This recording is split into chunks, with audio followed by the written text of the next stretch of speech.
Hello everyone. To begin today's lesson, we are going to review simplifying the following polynomials. And when you do this, I would like for you to make sure that you are recording F, O, I, L for each, and then giving the final answer to the side. So please press pause now until you have that done. Okay, if you will check over your work with mine to make sure that you have the correct answers. I'm pretty sure you guys have had so much practice with this now that hopefully there are no issues. And then I would like to point out a few things.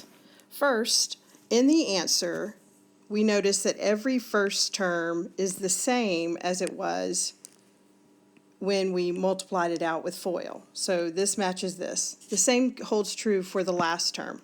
Whatever was the last term continues to be our last term in our answer. The middle term here is from adding together the outer plus the inner. Okay? So this is going to come into play with today's lesson. And I also did one other thing. I separated out so that these two questions, this last term here is positive. These two questions, this last term here is negative. So if you'll look back over here at the original questions, okay, and try to pay attention to the signs in between, you'll notice a pattern for when the last term is positive. Both of the signs either are positive or both signs are negative. To get a last term that is negative, both signs, one needs to be negative, one needs to be positive, or vice versa. Okay, and that holds true every time. So what our lesson today is going to be on is basically taking these trinomials and factoring them back into two binomials. Our first example set is going to deal when C is positive. Before I go any further, I do want to point out to you the general form of a trinomial will be referred to as this: ax squared plus bx plus c. A and B are the coefficients. A is always the coefficient of the squared term, B is always the coefficient of the x, and C represents the constant term. So today what we are looking at, and this is very important to note because the strategy will change. We will not be able to factor other trinomials the same way after today. The main thing that I need you to notice is that for all of these that we're doing today, A is going to be equal to 1. And so I refer to these as the basic trinomials, quadratic trinomials that we are factoring. Okay, so again, the basic quadratic trinomial refers to a trinomial where the value of A is 1. Okay, so basically what's going to happen here is I've separated it out, and if you'll look back at the warm-up, I was talking about when the value of C, the constant term, is positive. That tells us something about the factors. What it tells us is that the last term you had to multiply to get it to be positive, and the only way to multiply to get positive is either by multiplying two positives or two negatives. So how does that help us? Well, what we do is we go ahead and set up for our two factors, which are going to be binomials.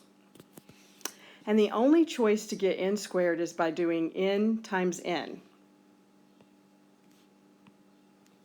Okay. And then I see that the last term is positive, so then to know what signs are going to go here, I'm going to look to that middle term. Because if I added two numbers that were the same sign and got a positive, that meant that both of those numbers had to be positive.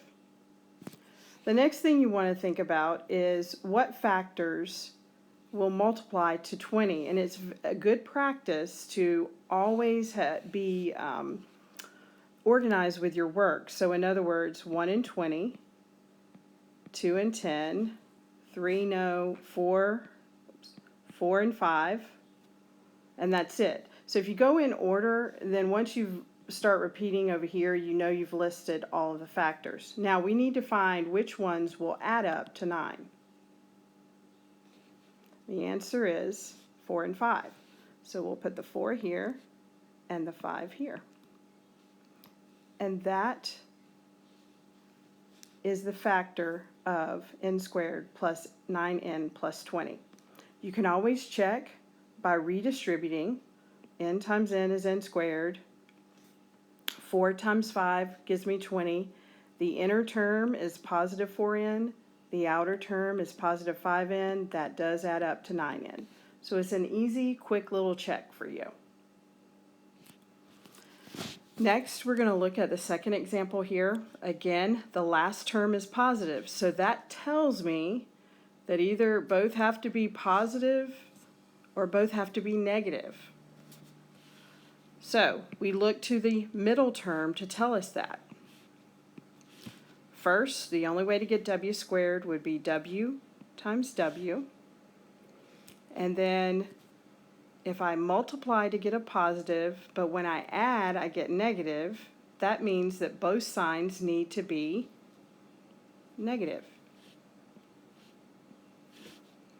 Then we think about the factors of 18. And in this case, we ask ourselves, okay, they both have the same sign. So when I go to add them, well, what will add up to negative 9? Well, that would be negative 3 and negative 6. And here's our answer. And we can do a quick check. W times w gives me w squared. Negative 3 times negative 6 gives me positive 18. The inner term is negative 3w. The outer term is negative 6w. And that does indeed add up to negative 9w, so it checks out. Our next sample set is going to deal when the c, or the last term, is negative in the quadratic trinomial that we are factoring. Again, I want to point out that this is a basic quadratic trinomial that we are factoring.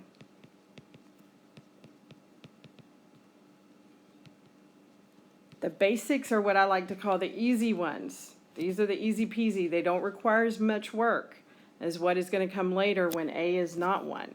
Okay? So now we're going to concentrate, what if the c, or the constant term, is negative? Well, the only way to get a negative product, because that's how we get the last term, is by doing a positive times a negative, or a negative times a positive. Okay? So that tells us about our two binomial factors. One of them will be a difference, one of them will be a sum. So, just like before, we're going to go ahead and set up for our answer, our two sets of parentheses. And in this question, g squared minus 2g minus 63, the first terms in the factors will be g times g is g squared. And then we know that one's going to be positive and one's going to be negative. It really doesn't matter which one you do that with, and you can wait until you decide what the answers are to fill that in. So now I'm going to look at this last term, which, remember, we multiply to get it. So I'm going to think about all the factors of 63. 1 and 63. 2 doesn't go in there. 3 and 23. 4 doesn't go in there. 5, 6, 7, and 9. And I believe that is all the factors. Now, from these factors, what you have to think about differently is that they don't all have the same signs. One's positive, one's negative. So now what you're kind of looking for is a difference that's going to equal negative 2. So this would not give you a difference of negative 2. This would not. This will. But we have to make sure we put the negative with the correct one to give us negative 2. And so we would want to put it with the 9, because that way, if we go to check it, g times g is g squared. Negative 9 times positive 7 is negative 63. The inner term is negative 9g. The outer term is positive 7g. And that does add up to negative 2g. Be careful, because don't just willy-nilly it. You have to think about which one's going to be negative and which one's going to be positive, because There's only one answer to each of these, one correct answer. So if you would have put g plus 9 and g minus 7, it would be completely wrong. I hope you guys understand that. All right, next we're going to look at the next example here, x squared plus 7x minus 30. So recall the first step is to set up our two parentheses for our binomial factors. We go ahead for the first term. We know that it's going to be x times x. And then the next thing we're going to do is list out all of our factors for negative 30. I just don't worry about putting in signs. I just put the negative here, and then that reminds me that I'm going to have to subtract for the difference. So 1 and 30, 2 and 15, 3 and 10, 4, no, 5 and 6, and now I'm starting to repeat that side so I have them all. Okay, so now what we've got to do is we've got to figure out which one is going to give us a difference of positive 7. No, no, yes. Which of these needs to be positive so that we actually get a difference of positive 7 and not a difference of negative 7? That would be positive 10. So that means 3 would have to be negative. And then we do a quick check. X times x, first term x squared, last term 10 times negative 3, negative 30 checks out. Here the inner term is 10x, the outer term is negative 3x. That does add up to negative 7x, so we are good to go. Here's our final answers. Now, I would like for you to practice a few on your own. So we're going to factor completely, which today you're not really having to worry about that, but it's always good practice to remember to look for a GCF. So number 1,